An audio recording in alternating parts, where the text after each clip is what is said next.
Hello everyone, welcome back to the Unwanted Jedi. This will be the start of episode 2. When we left off last time, we had a vote on the color of her lightsaber. The winner is a blue crystal, so moving forward, her lightsaber will be blue. It hadn't crossed my mind that we hadn't gone back to get our things from the Academy dorms until I saw my bags in my new room on the ship. My own room. Everything I needed was in there. The ship had several, but mine was right next to the captain's quarters. Made sense. Master Kane had the captain's quarters, and I, his Padawan, had the rooms close by. The room had a window, though it was fogged over while we were in hyperjump. A single bed with fresh linen sat under the window against the wall. A shower stall was in the far corner of the wall. A private toilet stall, functional but tiny, was in the small space between the shower and wall. A small sink sat by the door. There was a desk against the wall at the foot of the bed. A small wardrobe sat next to the desk against the side wall. The room was small but suited me fine. My bag sat neatly on the bed. I decided to start there. I didn't own much. One bag held my clothes while the other held any toiletries I needed. 3 sets of sleepwear, 4 outer robes, 4 shirts, 2 floor-length skirts, 2 pairs of tighter pants, and finally 3 pairs of boots. Nothing spoke much of my personality. That wasn't the point of the academy. I began unpacking my things, starting with undergarments and then carefully hanging my robes. There was a small drawer set into the wall next to the sink where I placed my hairbrush, hair clips, and ties, and everything else. The empty bags I slid under the bed and clipped into place so they wouldn't slide mid-flight. Finally, I took off the cumbersome outer robe that was beginning to get in the way. Bell sleeves. Who thought bell sleeves were appropriate for fighting? Not knowing what to do was beginning to wear on my mind. I could feel myself getting restless. I really needed to calm down. I should go back out, see if Master Kane was around, or even Shiku. Anything to make this awkwardness abate. I had never thought about it before, but I had gotten used to Shiku constantly interrupting my thoughts. I had always thought it bothered me before, but now, sitting in what would be my room, my home, for the next 5 years, I was unnerved by the quiet. I contemplated taking a shower, if only to calm my nerves, but honestly, I couldn't bring myself to move from the middle of the room. I could feel a headache coming. Maybe I should try to meditate instead, completely clearing my mind and not think for a bit. I knelt right there in the middle of the floor. I pressed my fingers together and closed my eyes. Clearing my mind was not easy currently, so I focused on my breathing. In and out, feeling my lungs and moving outward from my chest. I felt my bones and muscles, felt my very blood moving through my veins. I could feel the connection I had to the Force. It was like standing at the edge of a vast ocean. The way the energy felt like a push and pull against my senses. The energy surrounded me, settling against my skin like air. The Force was a strange energy. I couldn't speak for the dark side, but for me, I could always picture the same scene. Just standing at the edge of the ocean, one you couldn't go past ankle deep before you plummeted into the vastness underneath. It connected everything. From there, I could just float, my mind clear and calm as a resting sea. Water was the great equalizer. Every living thing required it in some capacity. When it was calm, so were you. When water raged like a storm, you couldn't help but wonder at its power and intensity. It was the center of all life. I had no idea how long I had knelt there. It felt like no time at all had passed. Still, through the haze of meditation, I could hear a rapping sound. My eyes opened. I turned to see Master Kane standing in the doorway. I stood slowly, only just now feeling the stiffness in my legs. I must have been meditating longer than I thought. I did not wish to interrupt. You seemed deep in your trance. Something weighing on your mind, Padawan? He asked once I had righted myself fully. I wasn't sure how to answer that. There was a lot on my mind. Where could I even start? Master Kane, I tried to speak, but I was having a hard time forming the words. This wasn't like earlier. This wasn't a formal introduction where the words I said could be calculated or formal. You feel unsettled. The situation is new. Trust can only come with time. You do not need to answer now. And while I admire your attempts to regulate yourself, you should always keep your mind open to your surroundings. You've been meditating for several hours now. Several hours, he said? It hadn't felt nearly that long. My apologies, Master. I had no idea it had been so long. I was shocked. I could normally sense the passage of time better than that. No wonder my legs were so stiff. It is of no consequence, though young Shiku was beginning to wonder where you had stowed yourself away. I could already picture Shiku asking repeatedly about why I was hiding. I'm sorry, were you looking for me? This was still so tense. I fought the urge to fidget. Did you know the Force shows itself while you meditate? The glow surrounds you. Your connection to the Force is astounding.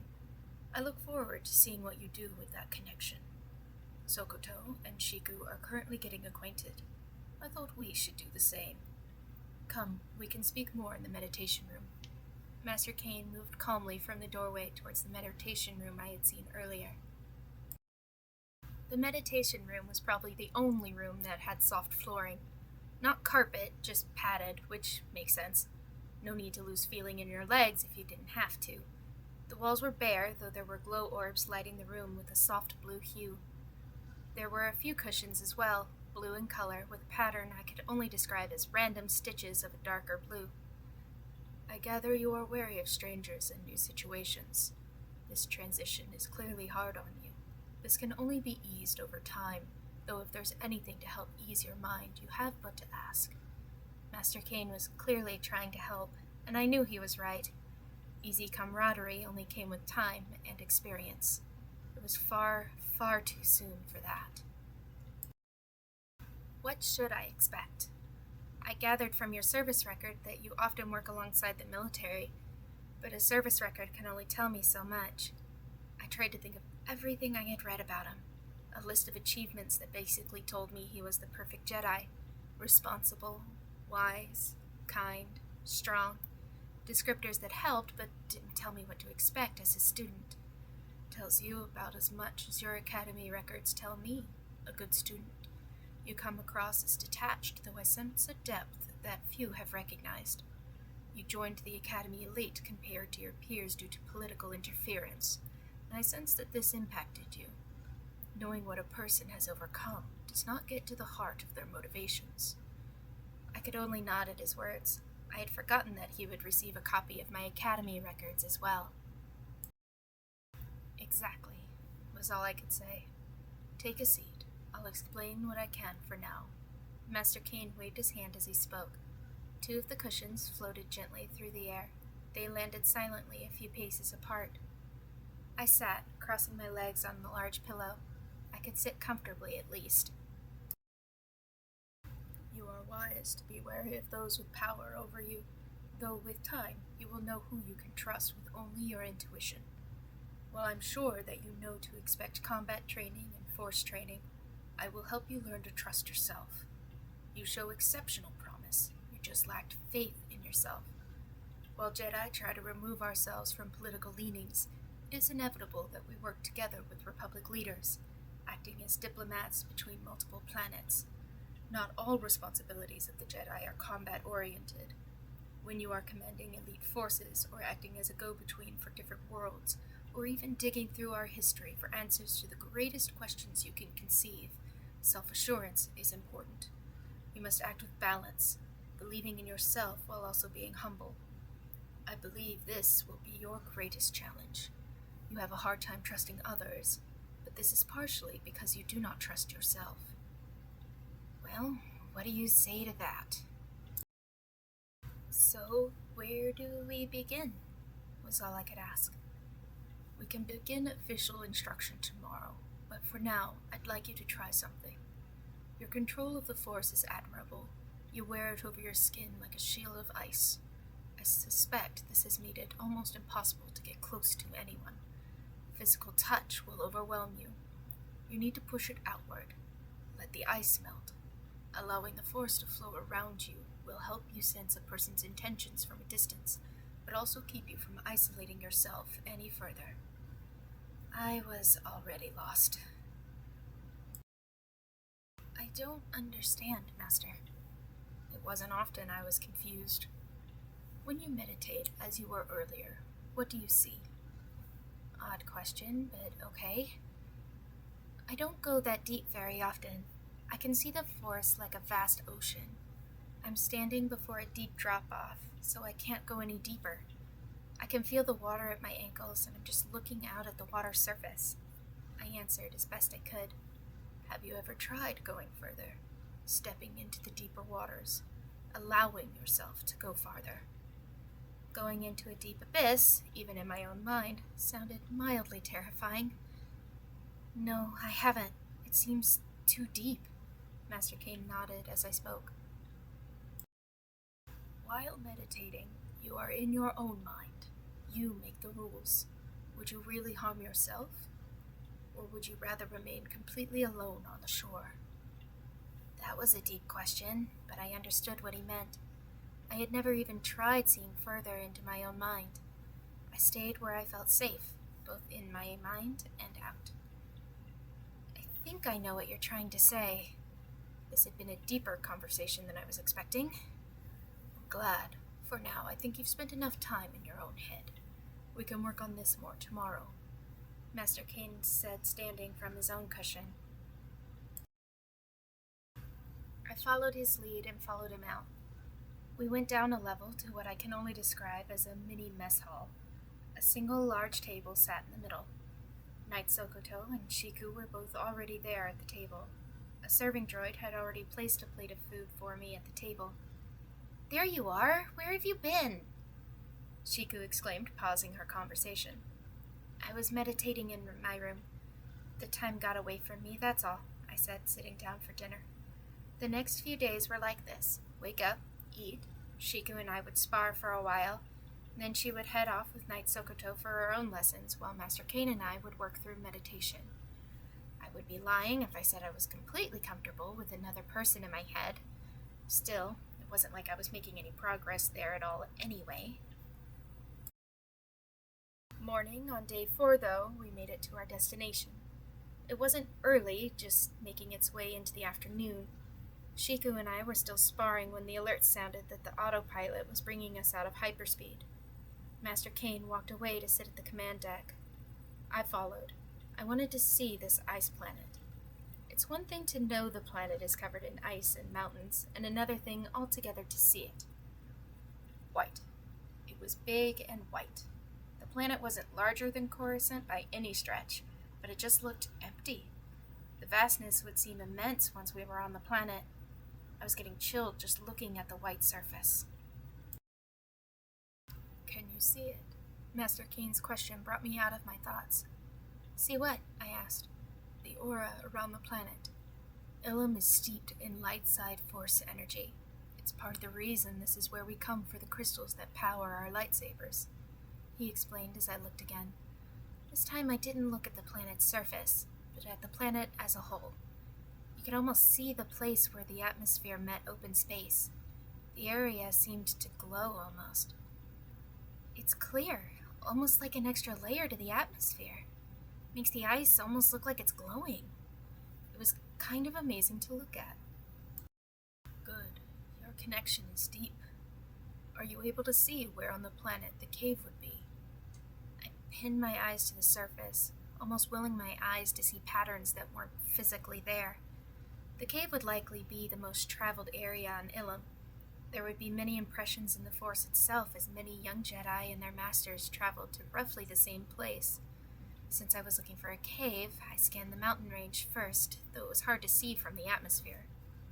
Somewhere in that region there, by the southern part of the mountain range. I can't see any closer than that. There were too many pathways for me to see beyond that. You are correct. The cave entrance would be difficult for most to see. We both left the conversation there as the ship entered the atmosphere. We were coming close to the surface, and all I could see was white as we flew forward. Where we landed, though, it was amazing. It looked like a massive frozen lake. Right up against the mountains sat a huge frozen waterfall. No cave entrance that I could see, but you could feel it. The area was saturated in force energy. There were what felt like millions of tiny pinpricks in the air. Amazing, isn't it? This is the most amazing planet. Several days later, and Night Sokoto was still loud, and had an annoying habit of appearing out of thin air. I only nodded. It is too late in the day to start your journey. We will go into the cave in the morning. For now, take the rest of the day. You'll need your energy tomorrow, Master Kane said, his voice brokering no room for argument.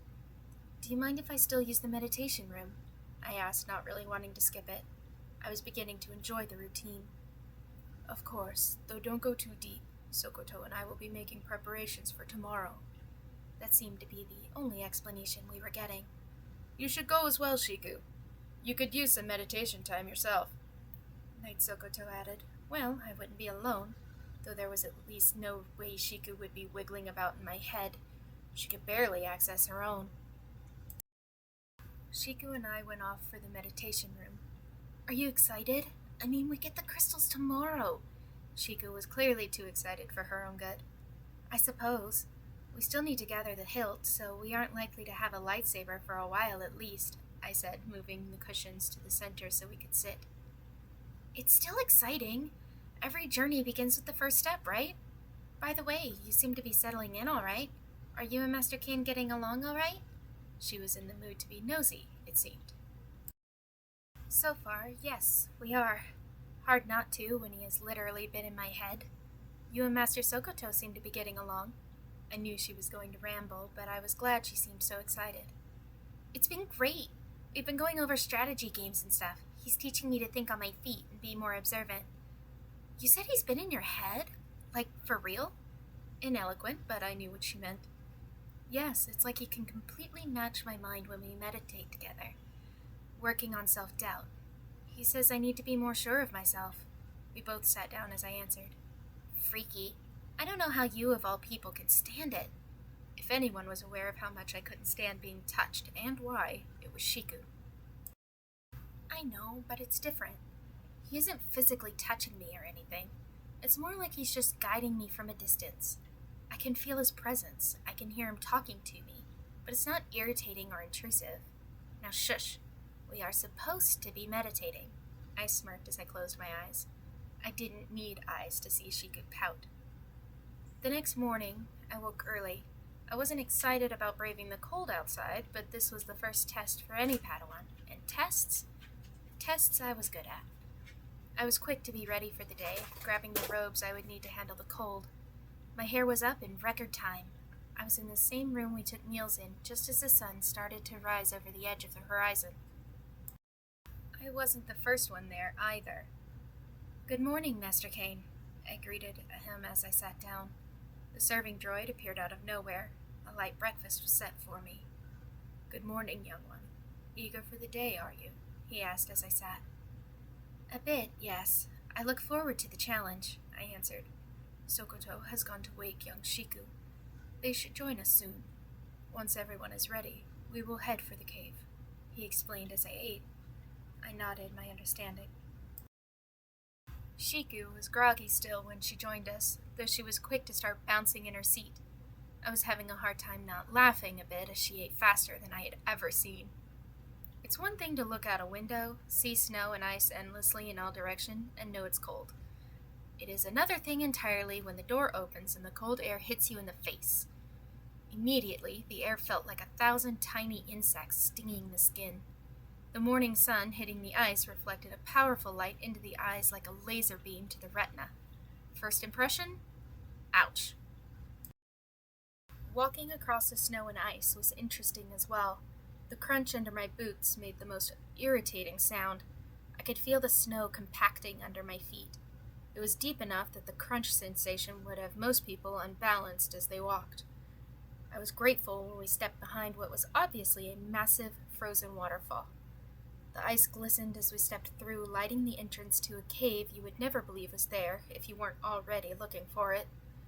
While the entrance was large, it was perfectly hidden by the waterfall behind us. At the entrance, we all stopped. You'll find the crystal you need within the cave. You will be tested within. The force is strong here, and it will try to distract you. Everything you see is personal to you. You'll want to be back here at the entrance before night falls. You are safe from the winds outside, but the temperature still drops lower than would be advisable. Do not rush, but do not dally either, Master Kane instructed. He was purposely vague. The cave structure is vast, but the larger caves all lead back to the entrance. Once you have your own crystal, make your way back immediately, Nightsoko added, also being vague. I peered past the entryway. The walls of ice glistened and reflected light shone in many colors, but mostly a blue, icy hue. I could almost hear a slight whisper from the depths. I could sense some kind of call from within the iced cavern. Interesting. You may both enter when ready, Master Kane said as he and Knight Sokoto stepped back, clearly allowing Shiku and I to move forward. Shiku practically bolted as soon as permission was given, her small giggle as she sped forward, echoing across the frozen walls.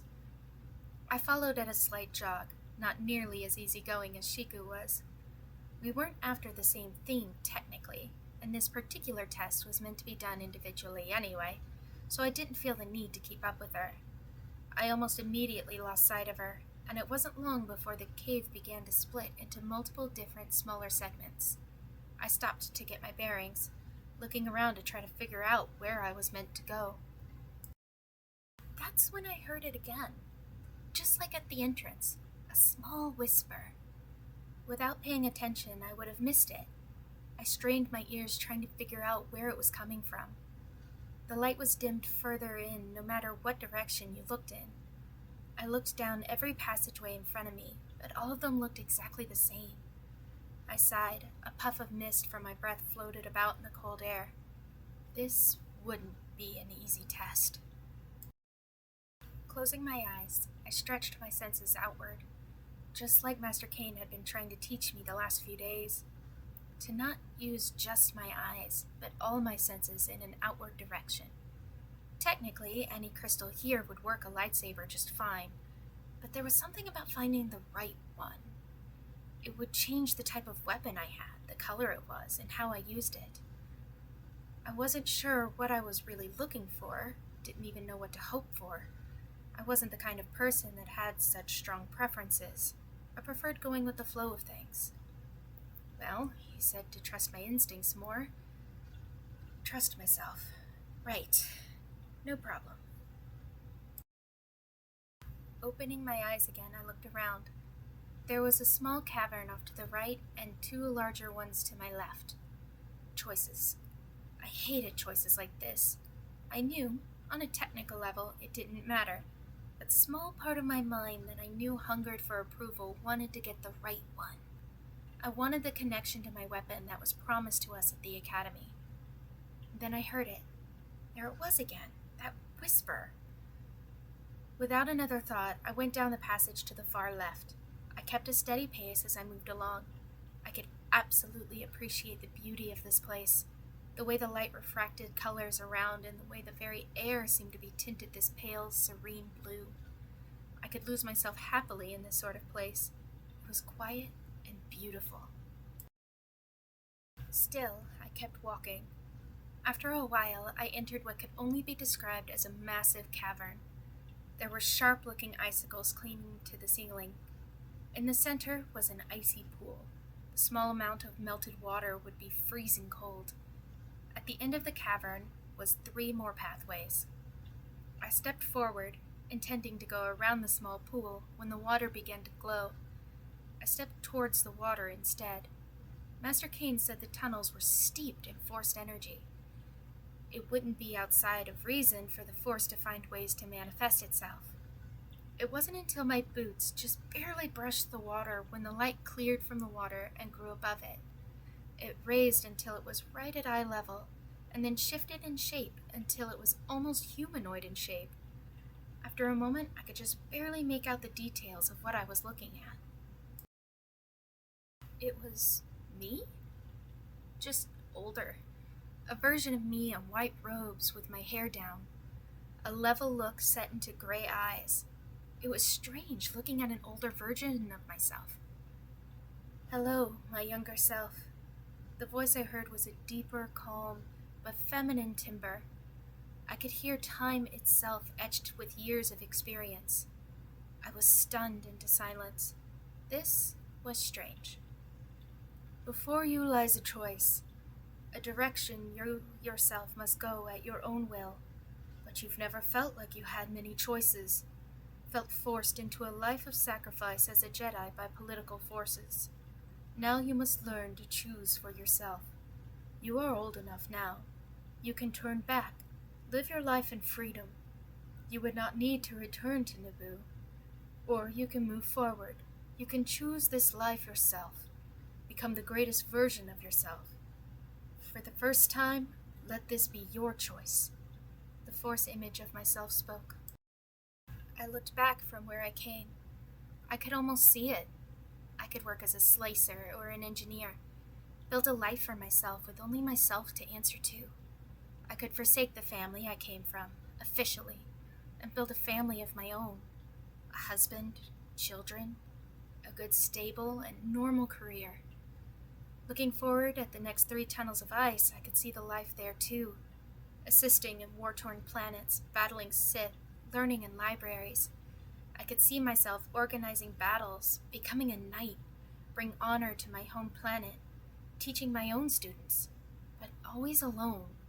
Sure, allies and friends would be there, but we were at war. There was no guarantee from day to day that any of them were still there. The weight of responsibility was heavy, but it was also the most rewarding feeling to bring hope, bring protection and joy, to be a symbol of peace and defender of liberty, to make sure I was the last of my people who didn't get a say. It felt like an impossible choice. I had never wanted this. I wasn't raised like the others. I never wanted to leave my home. The betrayal I felt when I was basically traded like a commodity for the sake of politics. I was young, sure, but that didn't mean I was unaware. However, on the other hand, I was proud of my accomplishments. I may have not chosen this life, but I was good at it. I worked hard for my own sake. I had a good friend in Shigu, who I would have otherwise never met.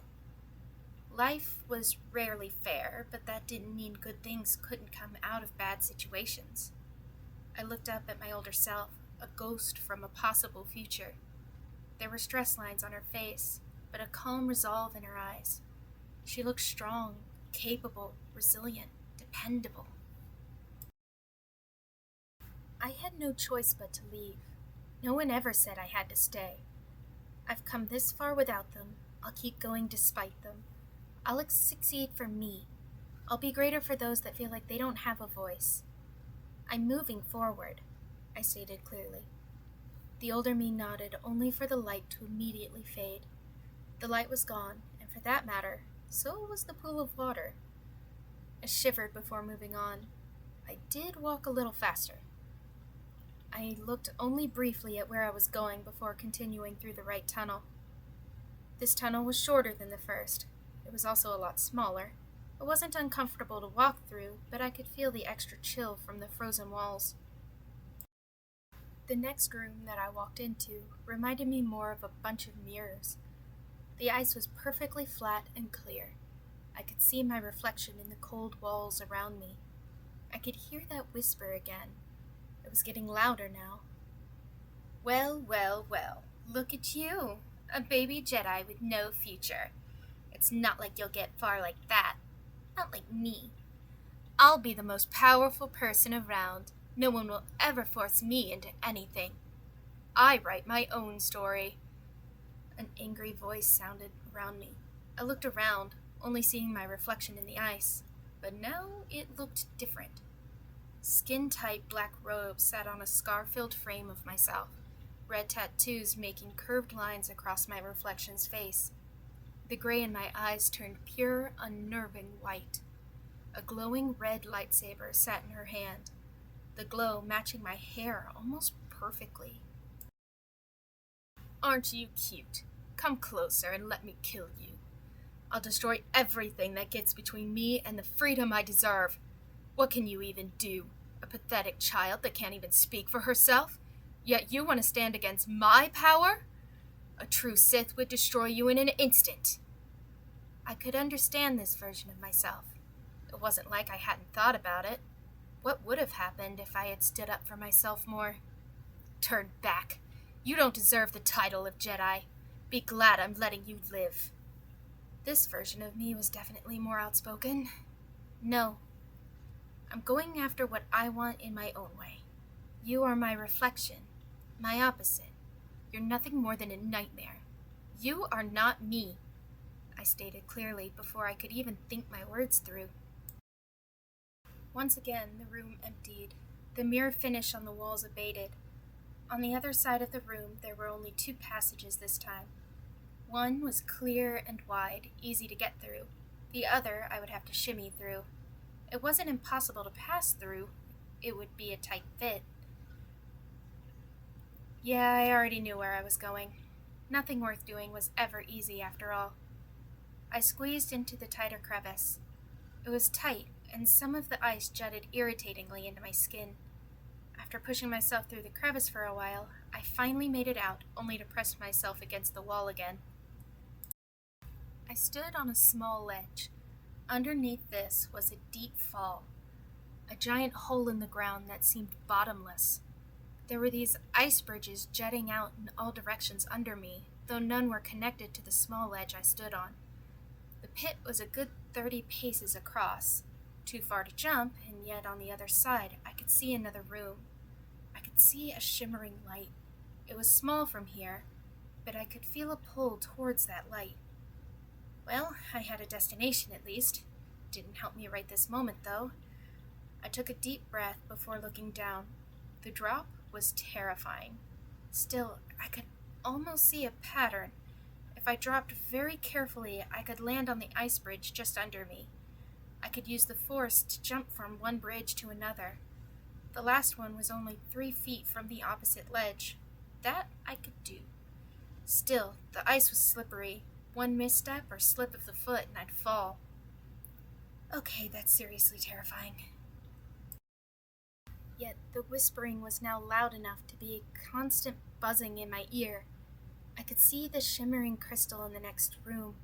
I was so close. Before I could overthink it, I leapt forward. I landed, but didn't slow. I moved quickly along, moving from one spot to the next. I could feel how slippery the ice was, but I couldn't afford to lose momentum any more than I could afford to slip. I refused to think as I jumped forward and slightly to the side. Still, right towards the end, I slipped slightly. I was able to catch myself without losing momentum, but my ankle was now throbbing. The last jump was approaching. The pain in my ankle was getting worse. That wouldn't stop me. I jumped and landed rather harshly on my side. But I had made it. I slowly made it to my feet, only to nearly fall again when I tried to put weight on my right foot. I hobbled and limped forward. The last room only had a single wedge of ice in the center. There, in the wedge of ice, sat the glistening crystal I was looking for. While larger than I thought it would be, it still fit perfectly in my palm. Taking the crystal, I prepared to try to leap across the canyon again, only to find myself back at the first part of the cave where it split at the beginning. I turned around, seeing the same 3 caves behind me, 2 to the left, 1 on the right. This place was freaky. Beautiful, but freaky. I still hurt, though, so leaving was a priority. I used the wall to hold me up as I limped forward. Then I was surprised again. As I made my way out, I could clearly see that it was getting late. It hadn't felt like I had been in the cave for more than an hour, but it was clearly getting into early evening. There you are! We were getting worried. Wait, are you okay? Shiku noticed me first. Slipped on the ice. It's just a sprain, I'll be fine, I answered as Shiku clearly wanted to help, but didn't want to hurt me further. You sure? She looked worried. Yeah, but I may need a little help, I said, shocking her. You sure? What about... It's fine, Shiku. I don't think it will be a problem. I interrupted her before she could keep overthinking.